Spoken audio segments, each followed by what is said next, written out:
రూపాయి బియ్యం తినలేం, 50 రూపాయలకి బియ్యం కొనలేం, మున్సిపాలిటీ నీళ్లు తాగలేం, మినరల్ వాటర్ కొనలేం, ఇందిరమ్మ ఇళ్లలో ఉండలేం, కలల ఇల్లు కట్టుకోలేం, ప్రభుత్వ బడికి పంపలేము, కార్పొరేట్ ఫీజులు కట్టలేము, సర్కారు దవాఖాకు పోలేము, కార్పొరేట్ బిల్లులు కట్టలేము, సిటీ బస్సుల్లో వెళ్ళలేము, బండికి పెట్రోలు ఇప్పుడు ఎంత అమ్ముతుంది, బండికి పెట్రోలు కూడా కొనలేము. కాబట్టి భర్త పని మీద వెళుతున్నప్పుడు భార్యకు కోపం తెచ్చుకోవటం, కోప్పడటం లేదా బాధించటం చేయకూడదు. భర్త పని మీద బయటికి వెళ్ళేటప్పుడు భర్త వెళ్ళిన వెంటనే చాలా వేగంగా తలుపులు వేసుకుంటారండి. ఒక్కొక్కడు కోపంతో ఇస్తిరేస్తారు తలుపులు. అలా తలుపులు మూసేయటం చేయకూడదు. తల్ల క్రిందులుగా బట్టలు మడత పెట్టకూడదు. బియ్యం, పంచదార లేదా ఉప్పు అప్పు ఇవ్వకూడదు. భర్త పని మీద బయటకు పోయిన వెంటనే ఇల్లు శుభ్రం చేయకూడదు. యూరిన్ పదే పదే వస్తుంటే డెలివరీ టైంలో ఏం చేయాలో ఒక మాట చెప్పుకుందాము. డెలివరీ టైంలో యూరిన్ పదే పదే వస్తుంటే ఆపుకోకూడదు. నొప్పులు వచ్చేటప్పుడు ఒకే చోట ఉండకూడదు, అటు ఇటు తిరగండి. నొప్పులు బాగా వస్తుంటే పక్కకు తిరిగి పడుకోవాలి. నొప్పులు వచ్చినప్పుడు నుంచి డాక్టర్ సలహా మీద ఏదైనా చేయాలి.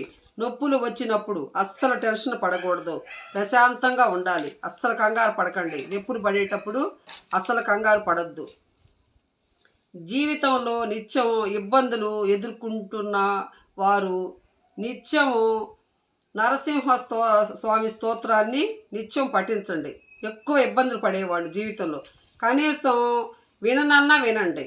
వారి కష్టాలన్నీ తొలగిపోతాయి, వారిని సంతోషంగా ఉండేటట్లు చేస్తారు అని నరసింహస్వామి అన్నారండి.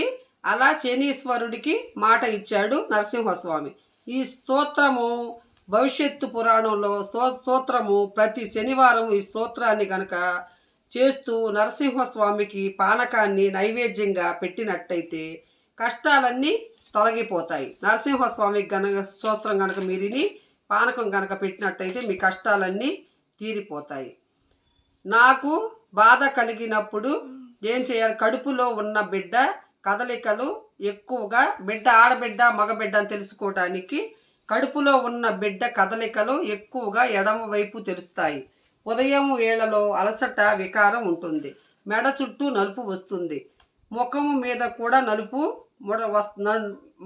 వస్తాయి. నెలలు వచ్చేసరికి పాదాలు తెలుపుగా వస్తాయి. బాగా రంగు వస్తారు. జుట్టు పెరిగిద్ది. ఎక్కువగా భోజనము కంటే కూడా కాయలు ఎక్కువగా తింటారు. పొట్ట కిందకి ఉంటుంది. ఇవి అబ్బాయి పుడితే ఉండే లక్షణాలండి. ఈ లక్షణాలు గనక ఉంటే మీకు గ్యారంటీగా అబ్బాయే పుడతాడు. ఈ లక్షణాలు ఉంటే ఏంటంటే కడుపులో ఉన్న బిడ్డ కదలికలు ఎక్కువగా ఎడం వైపు తెలుస్తాయండి. అబ్బాయి పుడితే ఉదయం వేళలో కొద్దిగా నీరసంగా ఉంటుంది, కొద్దిగా వికారంగా ఉంటుంది. ఉదయం వేళ మెడ చుట్టూ బాగా నలుపు వచ్చేసింది. ఇంకొకసారి చెబుతున్నాను, గుర్తుపెట్టుకోండి. మెడ చుట్టూ నలుపు వస్తుంది. ముఖం మీద కూడా నలుపు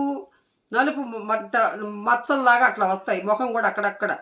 నెలలు వచ్చేసరికి కాళ్ళు తెల్లగా వస్తాయి. పాదాలు నెలలు నిండేసరికి బాగా ఒక రంగు వస్తారు మనుషులు. రంగు వచ్చి జుట్టు బాగా పెరిగిద్ది. ఎక్కువగా భోజనము కంటే కూడా కాయలు ఎక్కువగా తింటారు. భోజనం మీద ఎక్కువ ఇష్టం ఉండదు, కాయలు తినాలనిపించింది. పొట్ట కిందకి ఉండి కిందకు ఉంటుంది పొట్ట. ఇవి అబ్బాయి గనక పుడితే ఉండే లక్షణాలు. ఇవి గ్యారెంటీగా ఉన్నోళ్ళకి గ్యారెంటీగా అబ్బాయి పుడతాడండి. ఈ గుర్తు పెట్టుకోండి. ఈ లక్షణాలు ఉన్నోళ్ళకి గ్యారెంటీగా అబ్బాయే పుడతాడు. ఈ ఒక్క మాట గుర్తు పెట్టుకోండి. ఈ వీడియోలు కనుక మీకు నచ్చితే లైక్ చేసి సబ్స్క్రైబ్ చేసి కామెంట్లు పెట్టండి. ఎలా ఉంటున్నాయో కామెంట్లు పెట్టండి. బాయ్.